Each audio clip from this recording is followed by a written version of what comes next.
All right, we'll call the meeting to order, please, with the Pledge of Allegiance. I pledge allegiance to the flag of the United States of America and to the republic for which it stands, one nation, under God, indivisible, with liberty and justice for all. Good evening, and thank you, everyone, for coming. Roll call, Mr. Lundberg. Holmes. Yes. Bodie. Yes. Saxer. Yes. Scott. Yes. Bell. All right, with that, I would entertain a motion to approve the agenda as presented, please. Second. There's been a first and a second. All those in favor? Aye. Opposed? Motion passes. Thank you. Conflict of interest disclosure or waiver requests, we don't have any this evening. Takes us to approval of the minutes. We have the special meeting that we had on December 11th with our legislators, and then also the regular meeting on December 15th. I would entertain a motion to approve those as presented, please. So moved. Second. There's been a first and a second. All of those in favor? Aye.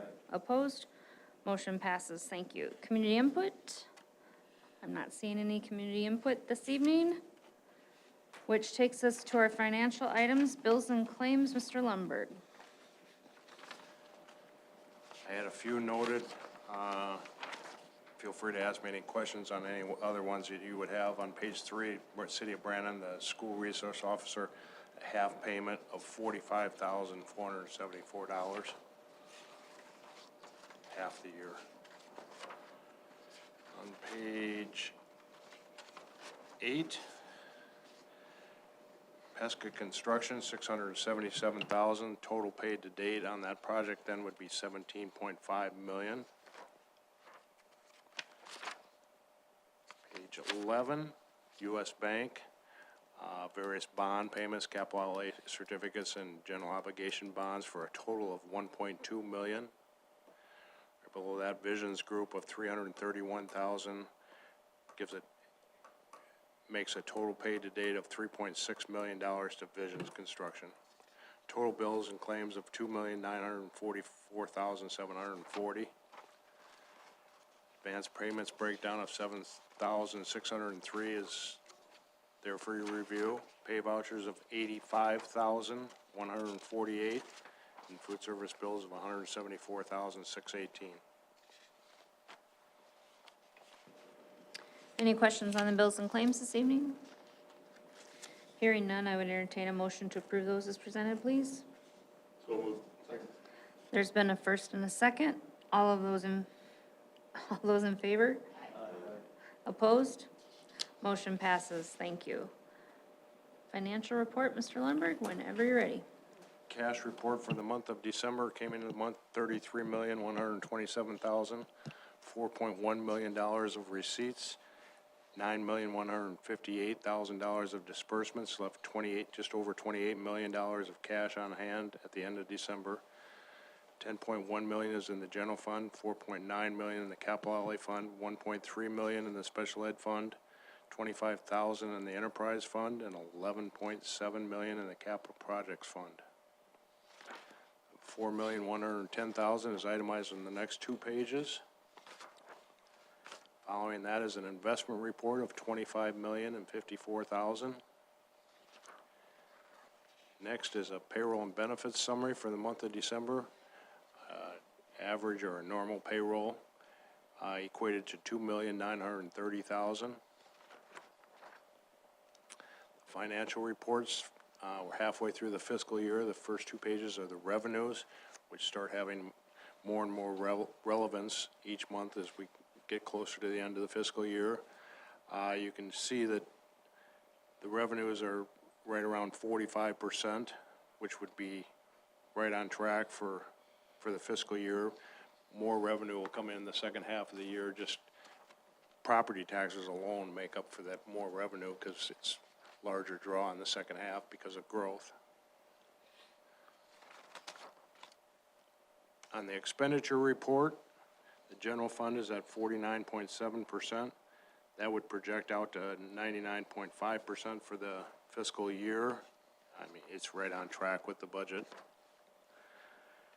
Capital outlay fund is at 64%.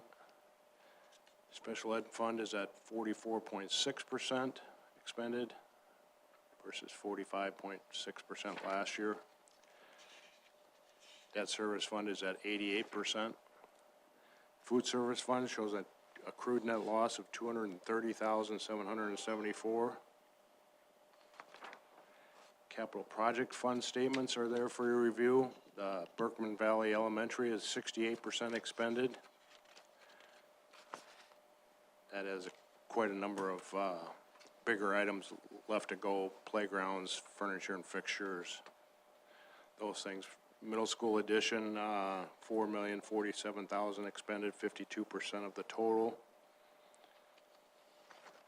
And lastly is a trust and agency statement of $263,717.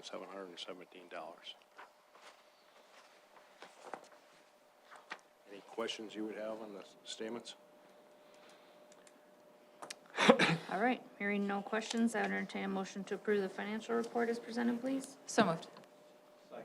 There's been a first and a second. All those in favor? Opposed? Motion passes. Thank you. And thank you, Mr. Lundberg. General business, administration reports, administrative center, Superintendent Larson. Good evening, Madam Chair. Thank you for the opportunity. I have just a few items to update the board on. The Berkman Valley Elementary School, as Mr. Lundberg previously commented on, it continues to progress. We are very, very close to being all sealed up and dried in on out at Berkman Valley. And for lack of a better phrase, they'll start from west to east with finishes, and there's painting going on. All the trades are on site, but at the end of the day, it is a very large school. They got a lot of work left to do, but in terms of timeline, still looks real good, and we don't have any anticipations of it being anything other than on time. Would note that I want to send a note of appreciation to my administration for the conversations they're having with staff. We're starting to receive and have received a good amount of transfer requests. And those transfer requests specifically are helping us understand what folks are looking for, because there's some folks that they're willing to go to Berkman Valley Elementary, but they don't want to get shuffled south to Fred Assam or something like that. So I just tell our folks, the more that I know, the better I can put the puzzle together. So folks have done a very nice job of expressing their willingness to go, and then also expressing what their other options would be. So certainly appreciate that. Those decisions will be made here in the coming months. It is important to note that we have communicated with the families that are impacted by the boundary change. In December, they received an email communication, and then also the related processes if they wanted to keep their third grader there or open enroll their kiddo that's a JK through second grader. Today, they received a phone call as well as that same email communication, so that folks are aware of the processes in the event that they don't want to go to Berkman Valley. I would be happy to report that we have had very few folks really seeking to go to their current site. So the numbers are coming together, and we'll know a whole lot more in terms of sections, section sizes, all of that after the January 31st deadline.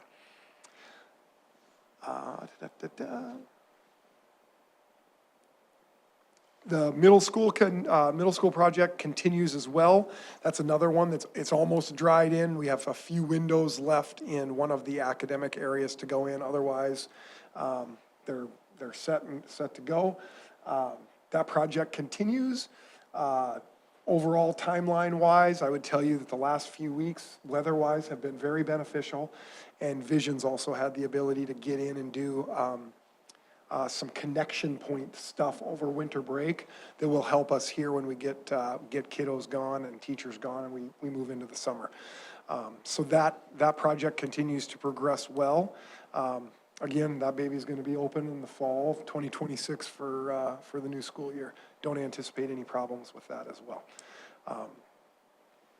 Couple of impactful road construction projects that we have talked about and we continue to talk about. Free and reduced meal application.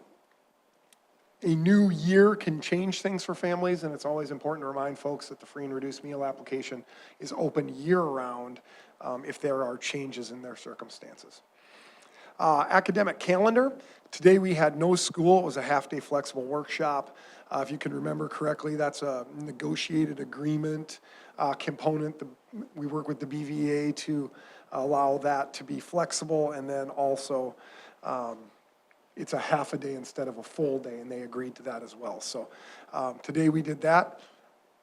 On that note, I do want to send a special thank you to the staff development team, more specifically Mallory Hoosher, for the design, development, and offering of the Energy Bus professional development experience they had here at Brandon Valley just today. They spent a half a day. They went out to various buildings. It was based in the theme of the book, The Energy Bus, but they also took a school bus. So I was able to join them at one of their stops, and it was truly a remarkable experience. So thank you to Ms. Hoosher for making all that come to life. There is no school next Monday for Martin Luther King Jr. Day. There's no school on February 13th and no school on February 16th, which is President's Day. The academic calendar is in review, and you will receive a presentation on that this evening. The legislative session is nearly upon us. I would say very simply put, there are two major items that we care about in terms of this upcoming legislative session, and to make it as simple as possible, it is funding and resources and local control. Those are the two things that truly matter most to us as a K-12 public school. So we will be continuing to fight that good fight, and then obviously promoting public education. The budget process is there for your respective review. I would not anticipate seeing the 5-year plan until the second meeting in February, just so you guys know. Sometimes it comes at the first meeting, sometimes I'll do it at the second meeting.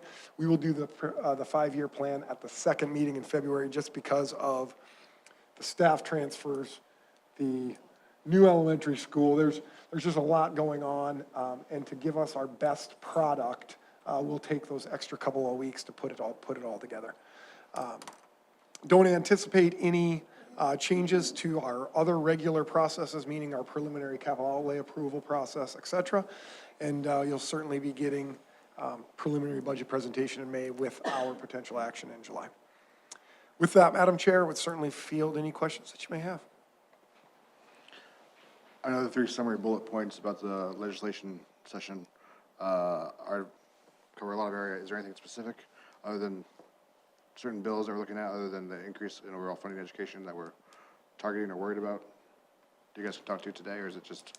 What I would speak to is those two general terms encompass the bills that we like or don't like. And things move so fast out there that just when you think something's coming, they pull it. Or just when you think it's dead, it gets hog-housed and smoked out and whatever other terms they have. The point is we have to monitor. And at this exact moment in time, the best advice I would give you when speaking to folks about our upcoming legislative session is increasing funding and resources so we can continue to do a great job. And local control, meaning stop making it harder on us and creating bureaucratic red tape that makes our lives more difficult and produces a worse product for our community, AKA requiring you to vote on every capital outlay certificate or those types of things. So right now, it's just general. Once we get a little bit further into the session or closer to the session, associated school boards and school administrators both have bill trackers.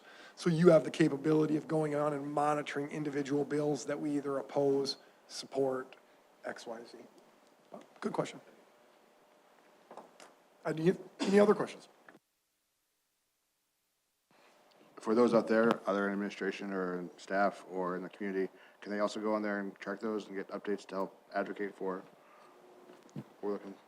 Yeah, so the Associated School Boards Bill Tracker is live and online and open to the public, I believe. The School Administrators Bill Tracker, I feel like it's a members-only bill tracker. Yeah. But they do mirror each other, like, Yeah. you're not gonna find anything different. I will do my very best to alert the board as well as all other administrators on what maybe needs some attention, especially if voices heard. That'll be a big thing to play in for the year. But to Dr. Larson's point, there's a lot of things that are still being drafted. There's drafts that may never come to the floor, so that it's a little bit hard to say what specifically we're pinpointing at the moment. We just want funds, and we would like the control.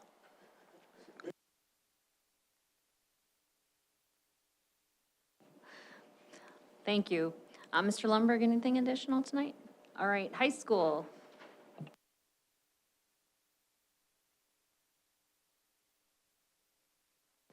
I'll be quick. I just got two quick items. One, it's easy to recognize things when we're in the midst of success, but I did want to, just kudos out to our activities director, Mr. Frecking. If it's been a crazy couple weeks, to say the least, and he's mad that I'm doing this. I can see him glare at me.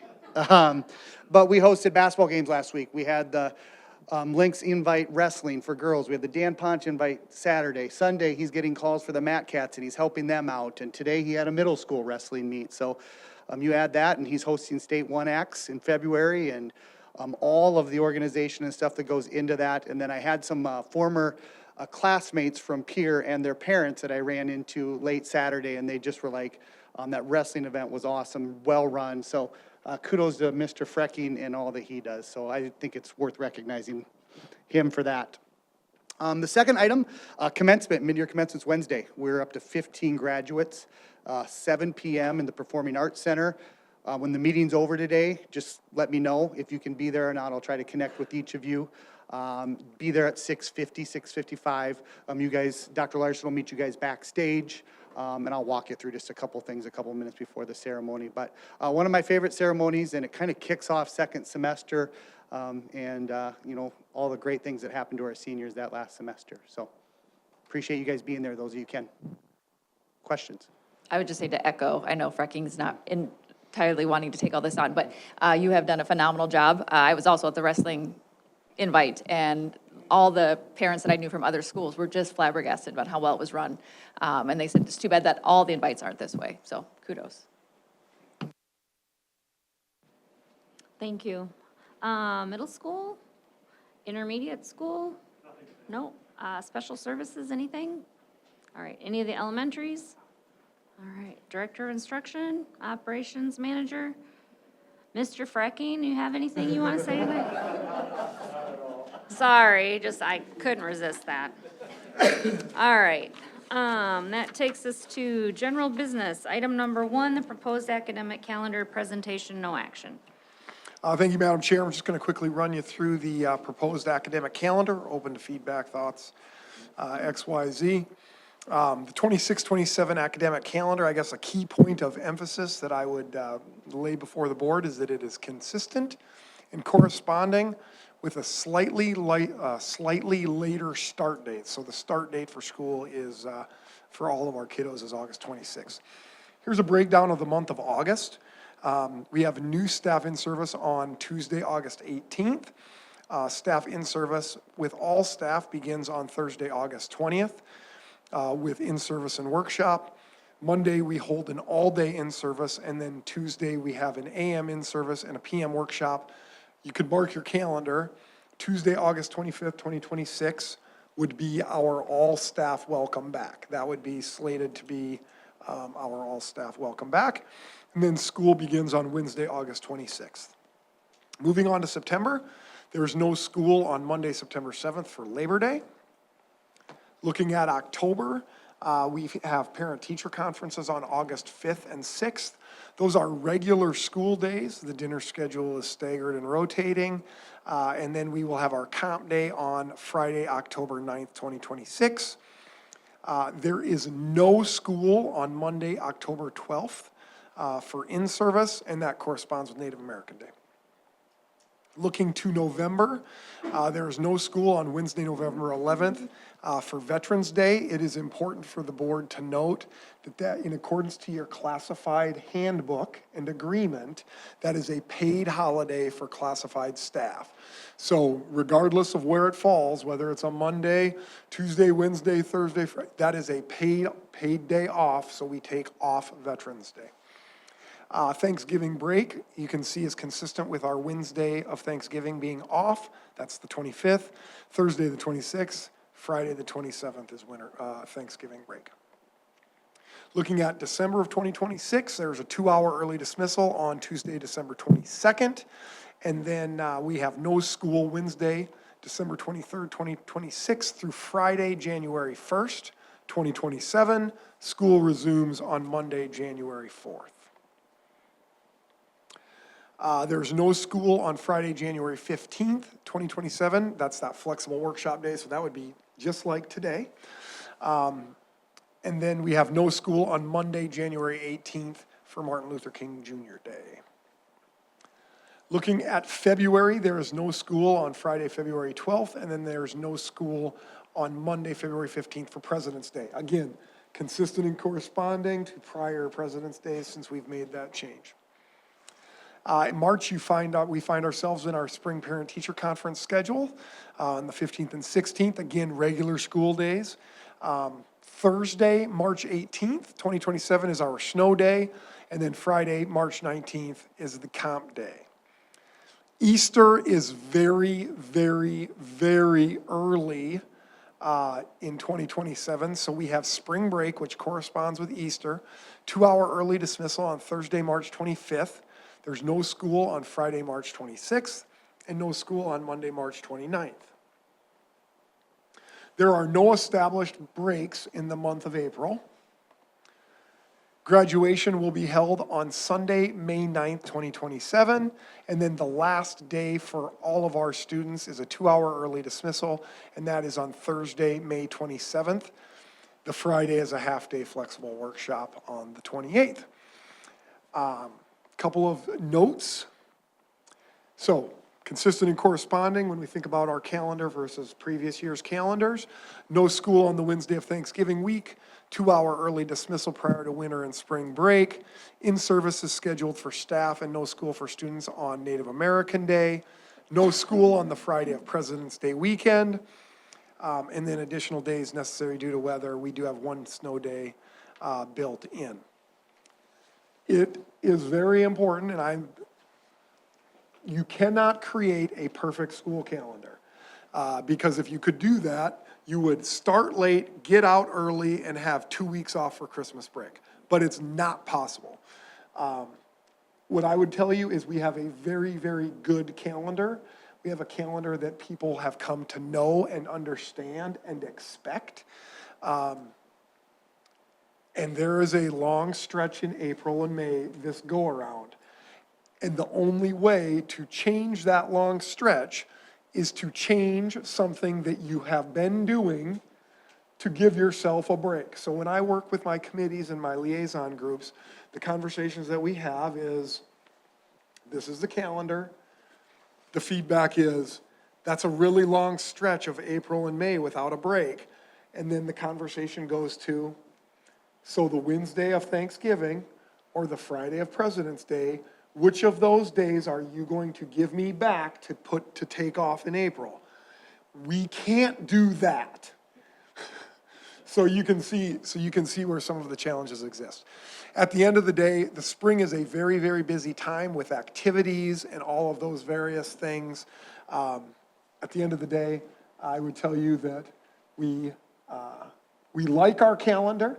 It has some very good attributes, and there are some things that we wish could be a little different, but the variables line up so that other things would have to change, if that makes sense. All in all, calendar is consistent and corresponding. I do believe the little later start date will be well received within the community in terms of us starting on the 26th, so that's there's some benefit there. But all in all, would certainly be welcome to feedback.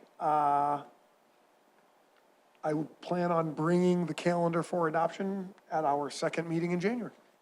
Field any questions that you may have. I have one.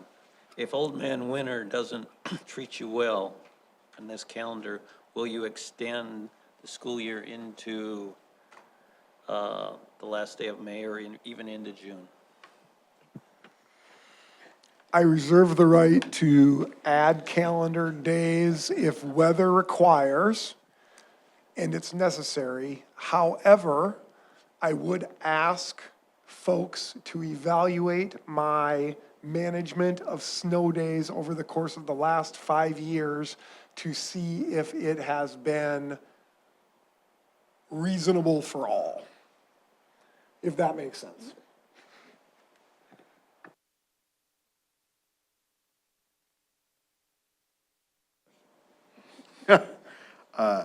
You mentioned the later start date. Is that intentional or just the way the calendar falls and that's pushing everything back a week? Or is that just how the cookies crumble? The answer to that question is, it was creeping earlier, and it was creeping on us, and now it's just a hard reset rollback. Start date, August 26th.